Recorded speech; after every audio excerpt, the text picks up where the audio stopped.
আপনারা জানেন যে গতকাল আমাদের সহযোদ্ধা শরীফ ওসমান হাদী শাহাদাত বরণ করেছেন।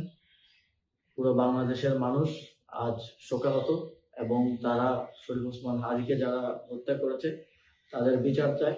আমরাও এই বিচার চাই এবং আমরা ইতিমধ্যেই দাবি করেছি যত দ্রুত সম্ভব শরীফ ওসমান হাদীকে যারা গুলি করে হত্যা করেছে তাদেরকে বাংলাদেশের কাছে হস্তান্তর করতে হবে এবং তাদের বিচার নিশ্চিত করতে হবে এবং এই ধরনের ঘটনা যেন আর কখনোই না ঘটে সেটা সরকারকে অবশ্যই নিশ্চিত করতে হবে।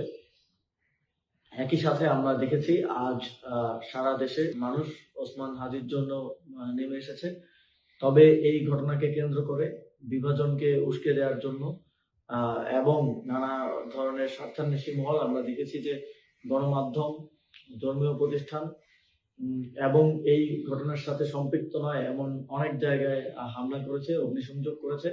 আমরা স্পষ্টভাবেই এর বিরুদ্ধে আমাদের অবস্থান ব্যক্ত করেছি এবং আমরা শঙ্কা করছি যে এই ঘটনাকে এবং এই আন্দোলনকে বিতর্কিত করার জন্য, প্রশ্নবিদ্ধ করার জন্য, জুলাই গণঅভ্যুত্থানকে ব্যর্থ প্রমাণের জন্য আজও বিভিন্ন স্থানে হামলার এবং বিভিন্ন স্থানে ভ্যান্ডালিজম করার এক ধরনের পরিকল্পনা রয়েছে।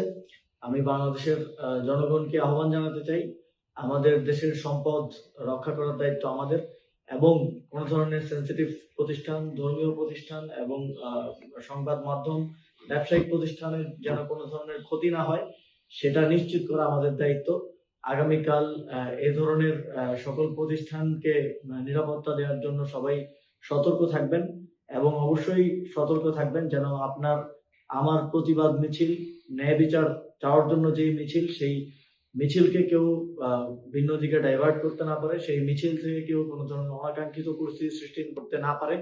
আমরা ওসমান হাদীকে একজন বীর হিসেবে স্মরণে রাখতে চাই। তিনি যেই সাংস্কৃতিক, সামাজিক এবং রাজনৈতিক লড়াই শুরু করেছিলেন ইনকিলাব কালচারাল সেন্টার, ইনকিলাব মঞ্চের মাধ্যমে, তিনি যে প্রতিষ্ঠান গড়ার কথা বারবার বলতেন, তিনি যে যোগ্য মানুষ গড়ে তোলার কথা বারবার বলতেন, সেই উদ্দেশ্য এবং সেই লক্ষ্যকে সামনে রেখে আমরা এগিয়ে যেতে চাই। আমরা তাকে সামনে রেখে যেন কেউ বাংলাদেশে সন্ত্রাস এবং ভাঙচুরের রাজনীতি করতে না পারে, তাকে সামনে রেখে যেন কেউ নিজেদের ব্যক্তি অথবা গোষ্ঠীর স্বার্থ হাসিল করতে না পারে, সে বিষয়ে সবাইকে সতর্ক থাকার আহ্বান জানাচ্ছি।